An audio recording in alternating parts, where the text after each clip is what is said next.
আকাশে সূর্য উঠে গেলে চাঁদের আর দাম থাকে না।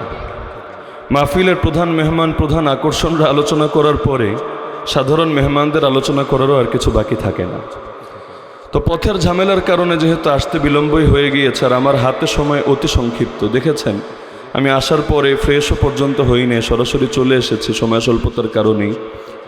তো তারপরও মাহফিলের শিডিউল যেহেতু অন্যভাবে ছিল, যাই হোক, কিন্তু আরেক জায়গায় যেহেতু আদা দেওয়া, তো সুতরাং চাইলেও লম্বা চৌড়া আলোচনার সুযোগ নাই, আর মনে করি প্রয়োজনও নাই। আলহামদুলিল্লাহ, যেহেতু হজরতগণ আলোচনা করেই ফেলেছেন, সুতরাং তাদের পরে লম্বা চৌড়া আলোচনা করার বিশেষ কোনো জরুরত নাই। তো অতি অল্প সময়, অতি অল্প বলতে আক্ষরিক অর্থে যা বোঝায় সেই অর্থেই অতি অল্প সময়ে শুধু একটা বিষয়ের উপরে আমি মৌলিক আলোকপাত করে আলোচনার ইতি টানবো ইনশাআল্লাহ। সে বিষয়টা হলো আল্লাহ তাআলা ইলমের সঙ্গে মর্যাদার এবং কোরবানির সঙ্গে মহাব্বতকে জুড়ে দিয়েছেন। ইয়ারফাইল্লাহুল্লাযীনা আমানু মিনকুম ওয়াল্লাযীনা উতুল ইলমা দারাজাত। যারা ঈমান আনয়ন করে এবং ইলমের অধিকারী হয়, আল্লাহ তাআলা তাদের মর্যাদা বাড়িয়ে দেন, দুনিয়াতেও বাড়িয়ে দেন, আখিরাতেও বাড়িয়ে দেন। ইলমের বরকতে আল্লাহ তাআলা এমন অদৃশ্য এক ময়ূর সিংহাসন দান করেন। হতে পারে তারা থাকে মাটির ঘরে, কিন্তু আরেক দিকে তারা রাজত্ব করে মুমিনদের দিলের মধ্যে। যার কারণে জগতে রাজা যারা থাকে, এক রাজা মরে যায় আর এক রাজা আসে। যেই রাজা মরে যায় তার রাজত্ব তার মৃত্যুর সঙ্গে শেষ হয়ে যেতে থাকে, কিন্তু ওলামায়ে কেরামের রাজত্ব যেটা, সেটা কারো মৃত্যুর সঙ্গে শেষ হয় না, বরঞ্চ হাজার বছর যদি অতিক্রান্ত হয়ে যায় তারপর রাজত্বের মধ্যে কোনো ফাটল ধরে না। ইমাম আজম ইমাম আবু হানিফা রাহিমাহুল্লাহ 150 হিজরিতে দুনিয়া থেকে চলে গেলেন, আর 1445 হিজরিতে এসেও তার রাজত্ব শেষ হয় নাই। ইমাম বুখারী রাহিমাহুল্লাহ 256 হিজরিতে দুনিয়া থেকে চলে গেলেন, আজও পর্যন্ত মুমিনদের দিল থেকে তার রাজত্ব খতম হয় নাই। তা ইলমের মর্যাদা তো এমন, একেবারে গরিব দুঃখী ঘরের মানুষদেরকেও আল্লাহ এমনভাবে চমকে দেন, হাজার বছর পরও তাদের রাজত্ব মানুষের দিলে বাকি থাকে। যুগের বাদশাহ আবু হানিফারদেরকে মেরে জুলুম করে তার খাবারের সঙ্গে বিষ মিশিয়ে জেলখানা থেকে লাশ বানিয়ে তাকে বের করতে পারে, কিন্তু মুমিনদের দিল থেকে তাদের মহাব্বত এবং তাদের প্রতি যে অগাধ আকর্ষণ, সেটাকে কোনো কিছুর বিনিময়ে মিটিয়ে দিতে পারে না। আজ মানুষ সেই বাদশার নাম জানে না যেই বাদশাহ আবু হানিফার খাবারে বিষ মিশিয়েছিল।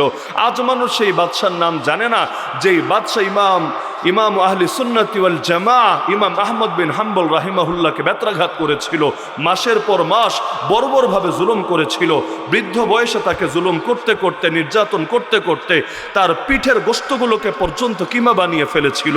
সেই মানুষগুলো হারিয়ে গেছে, তাদের মৃত্যুর সঙ্গে তাদের রাজত্ব খতম হয়ে গেছে, কিন্তু মজলুমদের রাজত্ব আজও বাকি আছে, কিয়ামত পর্যন্ত বাকি থাকবে ইনশাআল্লাহ।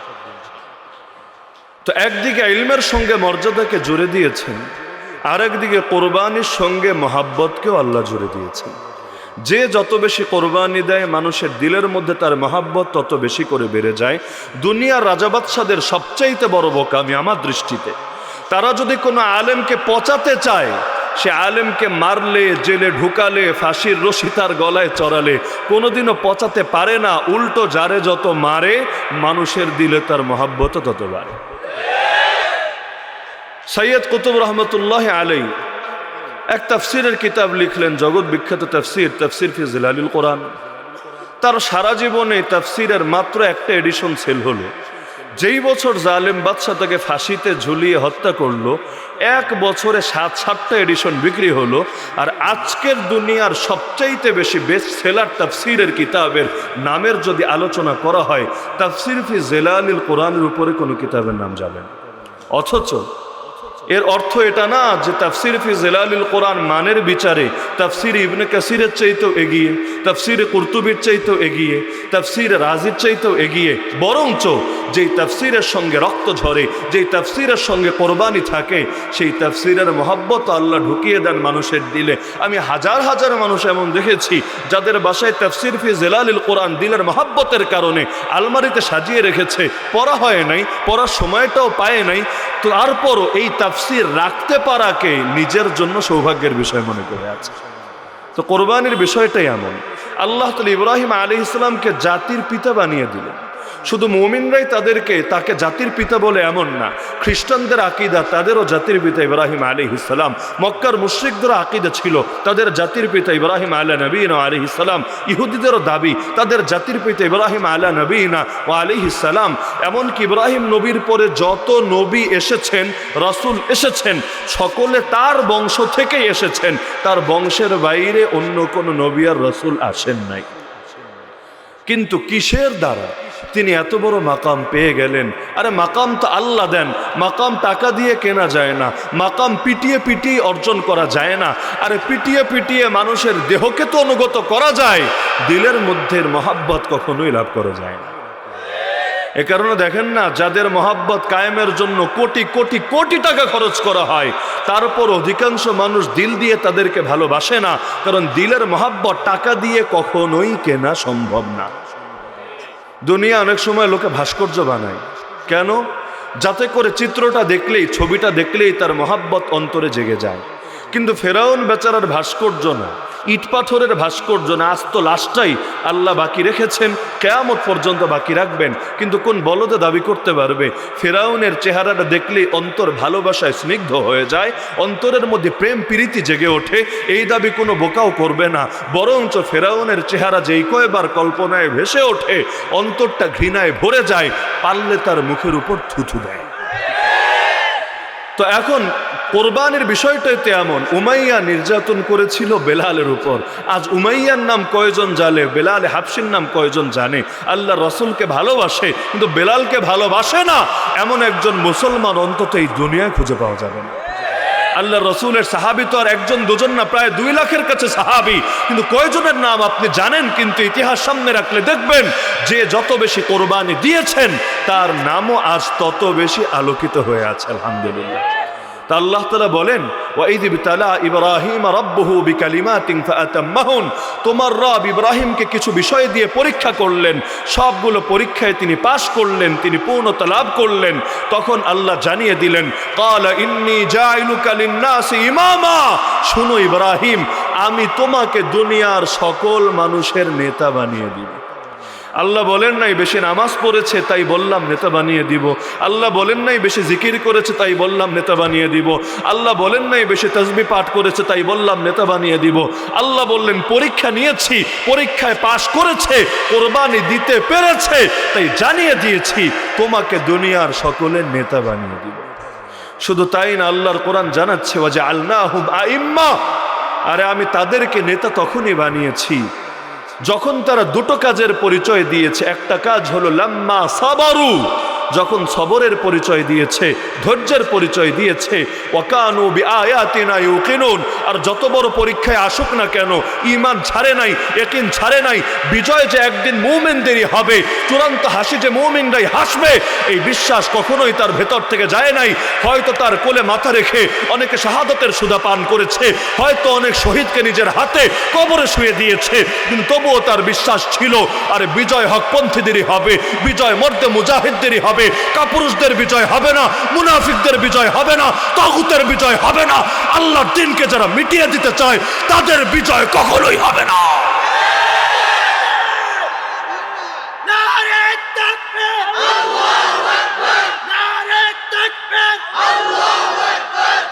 তা আল্লাহ বলেন যখন এই দুটো পরিচয় দিতে পেরেছে, 1 নম্বরে সবরের পরিচয়, 2 নম্বরে ইয়াকিনের পরিচয়।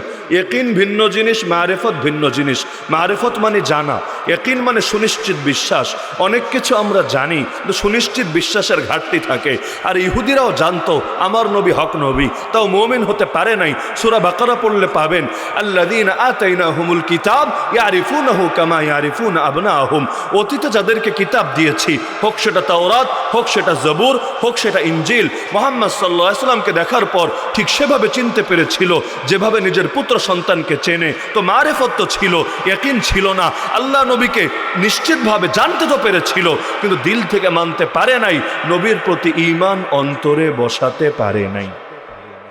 জানে তো সবাই, আপনারা জানেন না ইসলামের বিজয় হবেই হবে। আপনারা জানেন না শহর বা গ্রামের এমন একটা ঘরও বাকি থাকবে না যেখানে আমার আল্লাহ ইসলামের কালিমা প্রবেশ করাবেন না। আল্লাহ রসুলের সহিহ হাদিস, লা ইয়াতরুকুল্লাহু বাইতা মাদারিন ওয়ালা ওয়াবার ইল্লা আদখালাহুল্লাহু কালিমাতাল ইসলাম বিইজ্জি আজিজ আও বিদুল্লি যালিল। কাঁচা বা পাকা মানে শহর বা গ্রামের এমন একটা ঘরও আল্লাহ রাখবেন না যেখানে ইসলামের কালিমা প্রবেশ করাবেন না, সম্মানী ব্যক্তির সম্মান রেখে লাঞ্ছিত ব্যক্তিকে লাঞ্ছিত করে। তো হোয়াইট হাউসও তো একটা ঘর। নবীর হাদিস যদি সত্যকে মেনেই থাকেন আপনাকে মানতে হবে। সেদিন বেশি দূরে না যেদিন হোয়াইট হাউসের ছাদে, সেদিন বেশি দূরে না যেদিন বেনিয়ামিন নেতানিয়াহুর বাড়ির ছাদে, সেদিন বেশি দূরে না যেদিন নরেন্দ্র মোদীর বাড়ির ছাদেও কালেমার পতাকা শোভা পাবে। পৃথিবীর একটা ইঞ্চি মাটিও বাকি থাকবে না। এমনকি কাফেরদেরকে কেউই আশ্রয় দিবে না। গাছের নিচে লুকাবে, পাথরের পেছনে গিয়ে লুকাবে, বিভিন্ন আড়ালে গিয়ে লুকাবে। আল্লাহর রসুল বলেন সই হাদিস, গাছও মুখ খুলে ডাক দিবে, পাথরও কথা বলবে, পাহাড়ও মুখ খুলে বলতে থাকবে, কই মুসলমান গেল কই হারায়া, তাআল হাযা ইয়াহুদিয়ুন ওয়ারাই খুযহু ফাকতুলহু। এই যে আমার পেছনে একটা ইহুদি লুকায় আছে, একটা একটা ধরে ধরে জাহান্নামে পাঠিয়ে দেবে। তো কোথায় গিয়ে লুকাবে তারা? কেউই তাদেরকে আশ্রয় দেবে না। তো আল্লাহর রসুলের কথার উপর কোনো কথা চলে না। রসুল কোনো বিষয়ে ফতোয়া দিলে সেই বিষয়ে কোনো মুফতিরও ভিন্ন ফতোয়া দেওয়ার অধিকার থাকে না। তো জানেন তো সকলেই। তাহলে হীনমন্যতা আসে কেন? নিরাশ হন কেন? হতাশা অন্তরে ভর করে কেন? একটাই কারণ, জানা তো আছে ইয়াকিনের ঘাটতি আছে। ইয়াকিন যদি হতো, আল্লাহর রাসূল যখন ক্ষুধার জ্বালায় পেটে পাথর বেঁধে রেখেছেন, তারপরও সাহাবীদের সঙ্গে মিলে পরীক্ষা খনন করছেন, আল্লাহর রাসূল একটা পাথরের উপর আঘাত করলেন, এক ঝলক নূর বের হয়ে আসলো। সেখান থেকে রাসূল বললেন, তোমরা জানো বসরার প্রাসাদগুলো এই নূরের মধ্যে আমার সামনে আলোকিত করে তুলে ধরা হয়েছে। মুনাফিকরা ট্রল শুরু করলো, আরে পেটে খাবার নাই, পরনে ভালো কাপড় নাই, বসে বসে দুনিয়ার সুপার পাওয়ারদেরকে বিজয় করার স্বপ্ন দেখে। কিন্তু আল্লাহ দেখিয়ে দিয়েছেন নবীর স্বপ্নই সত্য ছিল, মুনাফিকদের ধারণা মিথ্যা ছিল।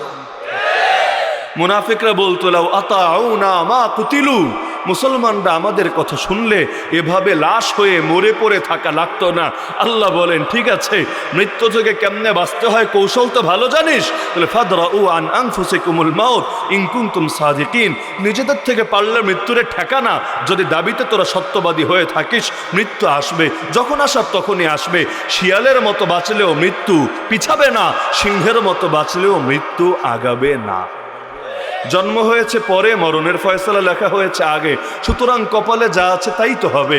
কুল লা ইউসিবানা ইল্লা মা কাতাবাল্লাহু লানা, সূরা তাওবা আল্লাহ বলছেন, নবী বলে দেন না, আরে আল্লাহ যা লিখে রেখেছেন তার বাইরে আমাদের কিছুই হবে না। তো এখন কোরবানির বদৌলতে আল্লাহ তাআলা চমকে দেন, আল্লাহ তাআলা কোরবানির সঙ্গে মহাব্বতরে জুড়ে রাখেন, যার কারণে মুমিন যত বড় কোরবানি দেখ ঘাবড়ে যায় না, যত বড় কোরবানি দেখ পেরেশান হয় না। মৃত্যুর চাইতে বড় কোরবানি তো হয় না। মালের কোরবানি ছোট, সময়ের কোরবানি ছোট, ইজ্জতের কোরবানি ছোট, মৃত্যুর কোরবানি তো দুনিয়ার বিবেচনায় দেখলে সবচাইতে বড়। আরে মৃত্যুর কোরবানিকেই শহীদরা এমনভাবে উপভোগ করে, একবার কেউ জান্নাতে গেলে গোটা দুনিয়া দিয়ে দেওয়ার অফার করা হলেও তাও কিভাবে? গণতান্ত্রিক প্রক্রিয়ায় না, এক নায়ক হিসাবে, যে গোটা দুনিয়ার একমাত্র বাদশাহ হবা তুমি, কেউ তোমার কথার উপর কথা বলবে না, তোমার কোনো জবাবদিহি করা লাগবে না, তারপরও কেউ নাই যে দুনিয়ায় ফিরে আসতে চাইবে। আর রাসূল বলেন, ইল্লা শহীদ, একমাত্র শহীদ বলবে, আল্লাহ বেশি না অন্তত 10টা বার তো ফিরায় দাও, কারণ দেখেছি শাহাদাতের কি মজা, দেখেছি শাহাদাতের কি মর্যাদা। আরে কোন সেই মধু লুকিয়ে আছে শাহাদাতে, যেটা হুরের ঠোঁটের মধ্যেও নাই, যেটা গেলমানের খেদমতের মধ্যেও নাই, যেটা জান্নাতের সলসবিল জানজাবিলের মধ্যেও নাই, শারাবান তহুরার মধ্যেও নাই। তো এখন এই মজাকে অনুভব করতে পারে যে আল্লাহর কাছে নিজের প্রাণকে বিক্রি করে দিতে পেরেছে। যে বিক্রি করতে পারে নাই তার শাহাদাত তো দূরের কথা, শাহাদাতের নাম শুনলেও কলিজা পুড়তে থাকে। ঈমান আর কুফরের মধ্যে ফিল্টারই হলো এই জিহাদ, ঈমান আর কুফরের মধ্যে ফিল্টারই হলো কোরবানি, ঈমান আর কুফরের মধ্যে ফিল্টারই হলো শাহাদাত। মক্কার যুগে দেখেন একটা মুনাফিকও খুঁজে পাবেন না। মদিনার ইতিহাস পড়েন, আপনি কয়েকশো মুনাফিকের নাম আমাকে বলতে পারবেন। কেন মক্কায় মুনাফিক নাই কেন? মদিনায় এত বেশি মুনাফিক কেন? আরে কারণ একটা, মক্কায় ঈমানের ঘোষণা দিতে দেরি হয়, কোরবানি দিতে দেরি হয় না। যেই মাত্র ঈমানের ঘোষণা অমনি শুরু হয়ে যায় জুলুম, অমনি শুরু হয় নির্যাতন। এই জুলুম আর নির্যাতন হলো ফিল্টার। আল্লাহ এর দ্বারা পার্থক্য করেন, লিয়ালামাল মুমিনিন ওয়া লিয়ালামাল্লাযীনা নাফাকু। আল্লাহ দেখতে চান কারা মুমিন আর কারা মুনাফিক। এজন্যই আল্লাহর কোরআন বলছে, আম হাসিবতুম আন তাদখুলুল জান্নাহ, আরে বান্দারা এমনি ভেবে রেখেছো এমনি জান্নাতে চলে যাবা? আরে কি ভাবনা এটা? ওয়ালাম্মা ইয়াতিকুম মাসালুল লাযীনা খালাউ মিন ক্বাবলিকুম, অথচ পূর্ববর্তীদের মতো দুঃখ কষ্ট তোমাদের কাছে আসে নাই। মাসাতহুমুল বাসা ওয়াদ দাররা, তাদের উপর আর্থিক অভাব অনটন এসেছিল, শারীরিক কসরত এসেছিল, মুসিবত এসেছিল।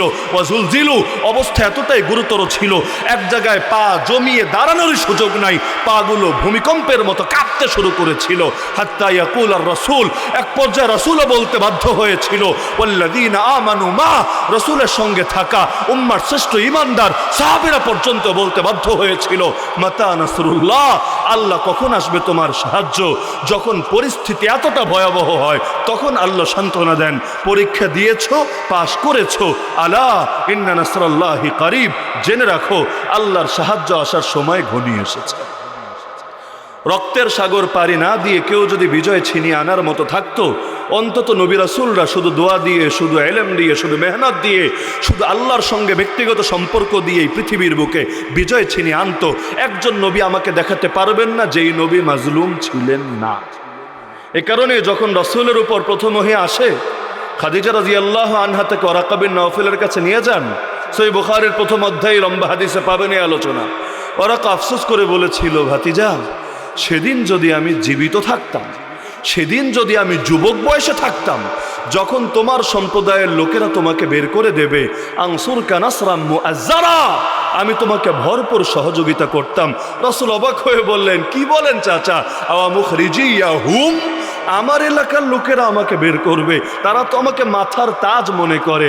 আল্লাহর রাসূলকে জবাব দিলেন, ওরাকা, শোনো, তোমার পূর্বেও দুনিয়াতে যারা এই দিন নিয়ে এসেছে, ইল্লা উদিয়া, সবার সঙ্গেই শত্রুতার আচরণ করা হয়েছে, সুতরাং তোমার ক্ষেত্রেও নীতি ভিন্ন হবে না।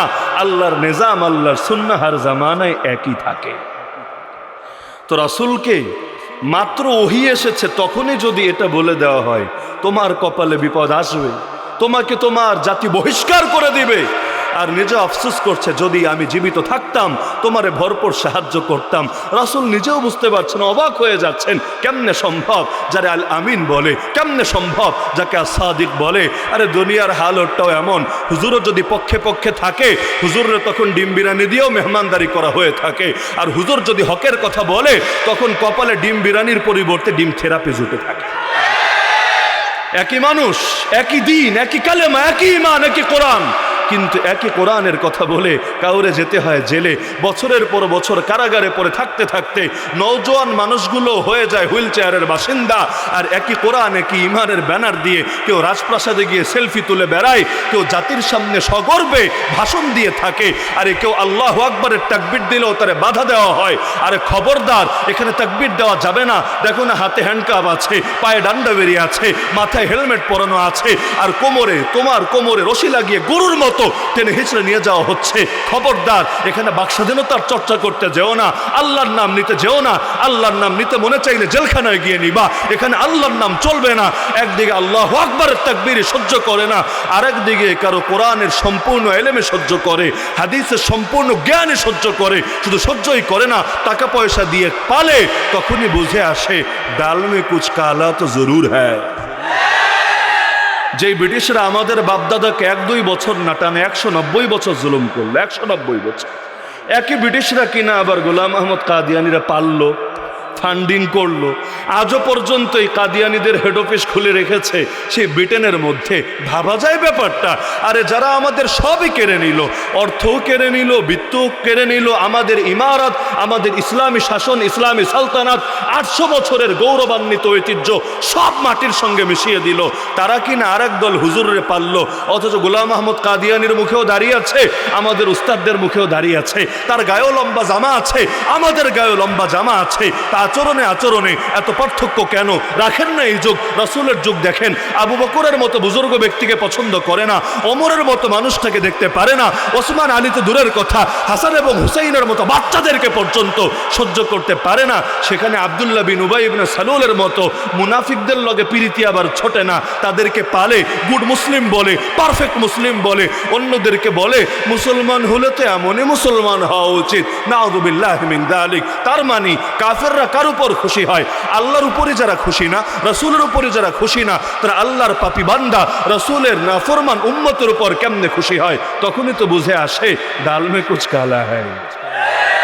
তো কোরবানির ইতিহাস আমাদের চিরন্তন ইতিহাস। আল্লাহর রাসূল বলেন, আশাদ্দুন নাসি বালান আল আম্বিয়া, সবচাইতে কঠিন বিপদে পড়ে নবীরা। সুম্মাল আমসালু ফাল আমসাল, এরপর যারা নবীদের যত কাছে তাদের বিপদ তত বেশি হয়। কিসের জন্য? আল্লাহ তোদের ভালোবাসেন না এজন্য? না রে ভাই, ভালোবাসেন এজন্য। আপনি আমাকে বলেন, আল্লাহকে রাসূলের রক্ত ঝরানো ছাড়া ইসলামকে বিজয়ী করতে পারতেন না? আল্লাহর রাসূল 3 বছর প্লাস সময় জেল খেটেছেন, তো এমন ভয়াবহ জেল, খাবার পর্যন্ত দেওয়া হয় নাই। গাছের পাতা খেতে খেতে সাহাবীদের মাড়িগুলো ছিলে গেছে, বাথরুমগুলো ছাগলের মলের মতো হয়ে গেছে। আল্লাহকে এই কষ্ট না দিয়ে রাসূলকে ইসলাম জিন্দা করাতে পারতেন না? আল্লাহ রাসূলের দাঁত শহীদ না করিয়ে রাসূলের আপন চাচার বুক চিরে কলেজা বের করে চিবিয়ে খাওয়া হয়েছে। এই নির্মম দৃশ্যের অবতারণা না করিয়ে জমিনের বুকে ইসলাম জিন্দা করতে পারতেন না? সবার একই জবাব হবে, পারতেন, অবশ্যই পারতেন, নিঃসন্দেহে পারতেন। তাহলে এত রক্তের কোরবানি কেন নিলেন? আল্লাহর রাসূল নিজেই জবাব দিয়েছেন, ইউবতালার রাজুলু বিহাসাবি দীনিহি, যার ভেতরে দিনদারি আর ঈমান থাকবে যতটুকু, তার উপর পরীক্ষাও আসবে ততটুকু। ইন্না ইজামাল জাযা মা ইজামিল বালা, পরীক্ষা যত বড় হবে আসমানে প্রতিদানও তত বড় হবে। কারণ আল্লাহ তো বান্দাকে ভালোবাসেন, বিশাল বড় মাকাম দিতে চান, কিন্তু ইবাদত বন্দিগের আমলের যে অবস্থা, এ দিয়ে এত বড় মাকাম পাওয়ার বান্দা যোগ্য হবেই না। তো এখন কিভাবে আল্লাহ তারে আগায় নেবেন? সন্তান পড়তে না চাইলে বাপমা যেমন পিটায় পড়ায়, প্রয়োজনে শিকল দিয়ে বেঁধে রাখে, ধমকাধমকি করে, কখনো 2-1 দিন ঘর থেকে পর্যন্ত বের করে, এটা মূলত গজব না, রহমত হিসাবেই করে, দয়া হিসাবেই করে, মা হিসাবেই করে। তো সন্তান বোঝে না, তার কাছে এই শাসনকেও বড় জুলুম মনে হতে থাকে। তো রব্বুল আলামিনও বান্দাকে এগিয়ে নিয়ে যেতে চান, বিশাল বড় মাকাম দিতে চান। বান্দা তো বোঝে না, আমলের লাইনও আগায় না। আল্লাহ অল্প অল্প কোরবানি নিয়ে বিশাল বিশাল প্রতিদান দিয়ে দেন। যার সঙ্গে যার সাদৃশ্য তার সঙ্গে তার কেয়ামত, যার সঙ্গে যার মহাব্বত তার সঙ্গে তার কেয়ামত। তো আল্লাহর রাসূল মাজলুম ছিলেন। কেমন মাজলুম জানেন? রাসূল বলেন, আমাকে এত বেশি কষ্ট দেওয়া হয়েছে যত বেশি কষ্ট কোনোদিনও কোনো মানুষকে দেওয়া হয়নি। আল্লাহর পথে আমাকে এত বেশি ভয়ভীতি দেখানো হয়েছে যত বেশি ভয়ভীতি কোনোদিনও কোনো মানুষকে দেখানো হয় নাই। উযীতু ফিল্লাহি মা লাম ইউদ আহাদ ওয়া লাকাদ উখিফতু ফিল্লাহি মা লাম ইউখাফ আহাদ। তো যে ব্যক্তি দ্বীনের জন্য মাজলুম হবে, কিয়ামতের দিন সেতে মাজলুম নবীর সঙ্গে মিলিত হবে। এজন্য দেখেন না, মাজলুম না হয়ে দুনিয়াতে কে চমকাতে পেরেছেন ভাই? কার নাম বলবেন আপনি? একজনের নাম পারলে বলেন না। আমাদের জানা শুনে একজনও তো খুঁজে পাই না। আজ আবু হানিফাকে ইমাম আজম বলছেন, কিন্তু আবু হানিফাও লাশ হয়ে কারাগার থেকে বের হয়েছিলেন। আজ ইমাম আহমদকে আকিদার ইমাম, ফিকহের ইমাম, হাদিসের ইমাম, আহলে সুন্নাতুল জামাতের মহান ইমাম বলছেন, মাসের পর মাস তাকে বুড়া বয়সে নির্মম নির্যাতন সইতে হয়েছে। আজ ইবনু তাইমিয়াকে শাইখুল ইসলাম বললে একই নামে গোটা দুনিয়া চেনে, তাকেও কারাগারেই লাশ হতে হয়েছে। মুজাদ্দিদ আল ফেসানির কথাই বলেন, শাহ ওলিউল্লাহ দেহলভীর কথাই বলেন, কাসেম নানুতবির কথাই বলেন, আল্লামা কাশ্মীরের কথাই বলেন। কার নাম বলবেন আপনি আমাকে? যাদেরকে জুলুমের শিকার হতে হয় নাই, আল্লাহর দ্বীনের জন্য যাদেরকে কোরবানি দিতে হয় নাই। যে যত বেশি কোরবানি দিয়েছে তাদের মহাব্বত মানুষের দিলে তত বেশি ঢুকে গেছে। জালেমরা হারিয়ে গেছে, মাজলুমরা মানুষের অন্তরে চিরকাল রাজত্ব করে যাচ্ছে। সুতরাং ফয়সালা আপনিই নেন। হ্যাঁ, মাঝামাঝি এবার থাকার চেষ্টা করেন না। হক বাতিলের মাঝখানে মাঝামাঝি হয় না। আলো অন্ধকার, ন্যায় অন্যায়, রহমান আর শয়তান, এগুলোর মাঝখানে মাঝামাঝি চলে না। মাঝামাঝিরা হইল নিকৃষ্ট ভণ্ড। একদল আজান শুনলে মসজিদে আসে, আরেক দল ঘণ্টাধ্বনি শুনলে মন্দিরে যায়, গির্জায় যায়, প্যাগোডায় যায়। এই দুই দল তো আছে, প্রত্যেকে নিজের আদর্শই ধরে আছে। মাঝামাঝি একটা ভার্সন আছে, আজান শুনলে মসজিদেও আসে, পুরো সপ্তাহ আসুক বা না আসুক, জুম্মার দিন ঈদের সঙ্গে সঙ্গে বাহু দিয়ে আগলে ধরে রাখলেন, চূড়ান্ত আঘাত হানলো, আল্লাহর বান্দা শহীদ হয়ে মাটিতে লুটিয়ে পড়ে গেলেন। তো শেষ মুহূর্ত পর্যন্ত ইসলামের ঝান্ডাকে সমুন্নতই রেখে গেলেন। আল্লাহর রাসূল বলেন, আরে আল্লাহর জন্য আমার জাফর নিজের হাত দুটো কোরবান করে দিয়েছে, বিনিময়ে আল্লাহ আমার জাফরকে জান্নাতে 2টা ডানা দিয়ে দিয়েছেন, এখন ডানা মেলে মেলে জান্নাতে উড়ে বেড়াচ্ছে। এজন্য নামের অংশই হয়ে গেছে জাফর আত-তাইয়ার। তো একটাবার চিন্তা করেন, আমার মতো পাপীর এটা মুখ দিয়ে ভাষায় প্রকাশ করা সম্ভব না। শাহাদাতের মজাটা কেমন মজা, যেই মজার জন্য জান্নাত ছেড়ে আসতে চায়, যেই মজার জন্য রবের দিদার ছেড়ে আসতে চায়। আরে শহীদকে তো আল্লাহ তাআলা রক্তের প্রথম ফোঁটা মাটিতে পড়ার আগেই সব পাপ ক্ষমা করে দিয়ে রূহটাকে নিয়ে জান্নাতের সবুজ পাখির ভেতর ঢুকিয়ে দিয়ে বলেন, দুনিয়ায় তো তোর স্বপ্ন ছিল ডানা মেলে উড়া, এখন উঠতে থাক, সারাদিন উড়ে উড়ে নাজ নেয়ামত ভোগ করতে থাক, সারাদিন উড়ে বেড়ায়, জান্নাতের নেয়ামত ভোগ করতে থাকে, সন্ধ্যাবেলায় ফিরে আসে আরশের নিচে। আরশের নিচে ঝুলন্ত অনেকগুলো দীপাধার আছে, সেখানে এসে আশ্রয় নেয়। রব জিজ্ঞেস করেন, বান্দা কিছু চা না আমার কাছে? তখন বলে, আল্লাহ কি চাইবো, যা চেয়েছি তা তো দিয়েছো, যা কোনোদিন কল্পনায় আসে নাই তাও তো তুমি দিয়ে রেখেছো, আর কি চাইবো? আল্লাহ বলবে, না তোরে চাইতেই হবে। তখন শহীদ বলে, আল্লাহ একটা জিনিস চাই, আর একটা বার শাহাদাতের মজা নেওয়ার তৌফিক দিও। তো কি সেই মজা? এই মজা দুনিয়ার কোন কবিতার কবিতায় প্রকাশ করতে পারবে, কোন সাহিত্যিক তার সাহিত্যকর্মে প্রকাশ করতে পারবে? এজন্য রাসূলের যুগের শহীদরা আর একদল যখন একসঙ্গে শহীদ হলেন, তখন আল্লাহর কাছে তারা এই আকুতি জানিয়েছিলেন, হাদিসের মধ্যেই পাবেন, বাল্লিগু আন্না কওমানা আন ক্বাদ লাকিনা রাব্বানা ফারাদি আন্না ওয়া আরদানা। আল্লাহ আমাদের পক্ষ থেকে আমাদের জাতি ভাইদের কাছে, আমাদের লোকদের কাছে একটা বার্তা পৌঁছে দেন, রবের সঙ্গে মিলন হয়ে গেছে, সাক্ষাৎ হয়ে গেছে, রব বড় খুশি হয়ে গেছেন আমাদের উপর, আমাদেরকেও খুশি করে ফেলেছেন তার উপর। দীর্ঘকাল পর্যন্ত এটা কোরআনের আয়াত হিসাবে তেলাওয়াত হতো। বুখারীতে হাদিস পাবেন, কোরআনের আয়াত হিসাবে তেলাওয়াত হতো, পরবর্তীতে যেটা রহিত করে দেওয়া হয়েছিল। তো কি সেই মজা, আল্লাহর কাছে গিয়েও বলে। শুধু তাই না, পরবর্তীতে এখনো যারা মিলিত হয় নাই তাদেরকে সুসংবাদ শোনাতে থাকে কোরআনের ঘোষণা, ওয়াস্তাবশিরুনা বিল্লাযীনা লাম ইয়ালহাকু বিহিম মিন খালফিহিম আল্লা খাউফুন আলাইহিম ওয়া লা হুম ইয়াহজানুন। শহীদরা ডেকে ডেকে বলে, ভাইয়েরা আমার, কোনো ভয় নাই তোমাদের, দুঃখের কোনো কারণ নাই, জলদি আসো, রব এমন দেওয়া দিবেন তুমি বড় খুশি হবা। ওয়ালা সাউফা ইউতিকা রাব্বুকা ফাতারদা। আমার নবীকেই তো আল্লাহ সান্ত্বনা দিয়েছেন, আরে সাময়িক অবস্থা দেখেই পেরেশান হয়েও না, ওয়ালাল আখিরাতু খায়রুল লাকা মিনাল উলা। পরবর্তী অবস্থা পূর্বের অবস্থার চাইতে বড় উত্তম হবে।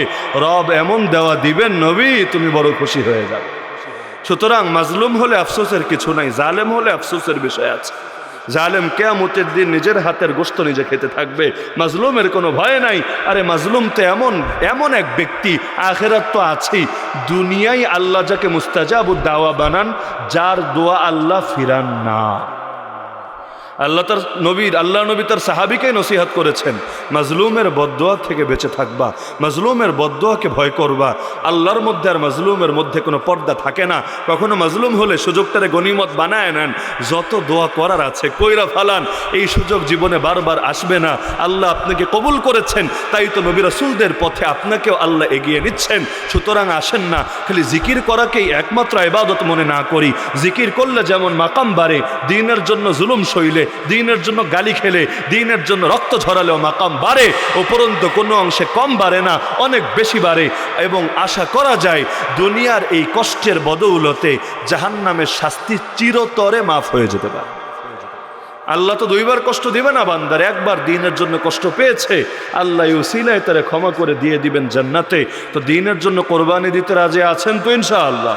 প্রতি মুহূর্তে রেডি থাকবেন, দোয়া করতে থাকবেন। আরে দোয়ায় কার্পণ্য কইরেন না রে ভাই, রাসূলই যদি দোয়া করতে পারেন, একটা মৃত্যুই চেয়েছিলেন আল্লাহর কাছে, ওমর যদি প্রত্যেক নামাজের পরে দোয়া করতে থাকেন, তাহলে আমাদের দোয়া করতে আপত্তি কোথায়? ভয় পেয়েন না দোয়া করতে। হুজুর দোয়া করতে টাকা তো লাগে না, কবুল হয়ে গেলে কি হবে এটা তো বোঝেন না। আছে নাকি এরকম কারো মন মানসিকতা? শাহাদাতের দোয়া করলে আমিনের মাত্রা একটু কম শুনি আর কি, বাস্তব অভিজ্ঞতা থেকেই বলছি। আগের দোয়ায় আমিনের যে ভলিউম থাকে, পরের দোয়ায়ও যে ভলিউম থাকে, যদি বলি আল্লাহ আমারে শাহাদাত দাও, আমার সঙ্গে যারা আমিন বলে সবাইরে শাহাদাত দাও, অমনি ভলিউমটা একটু কমে যেতে থাকে। অনেকে হয়তো ভয় পাওয়া যায়, হুজুর কি দোয়া দিল না বদদোয়া দিল, কিছুই তো বুঝলাম না। তো এরকম আছেন নাকি কেউ? আল্লাহর জন্য কখনো ভয় পাবেন না। আল্লাহর জন্য যান কোরবান দিলে এটাই হবে আপনার জন্য বড় প্রাপ্তি। শেষ করছে রাসূলের একটা হাদিস শুনিয়ে। রাসূলের একটা আঙ্গুল কেটে গিয়েছিল জিহাদের ময়দানে, সহিহ বুখারীর হাদিস। রাসূল নিজের আঙ্গুল ধরে নিজের আঙ্গুলকে বলছেন, ওয়াহাল আনতি ইল্লা ইসবাউন দামিতি ওয়া ফি সাবিলিল্লাহি মা লাকিতি। তুই তো একটা আঙ্গুল মাত্র, রক্তাক্ত হয়েছিস, তাতে কি? যা হয়েছে আল্লাহর পথেই তো হয়েছে। আল্লাহর জন্য যে রক্ত ঝরে, আল্লাহ নিজেই সেই রক্তের বিনিময় দিয়ে দেয়।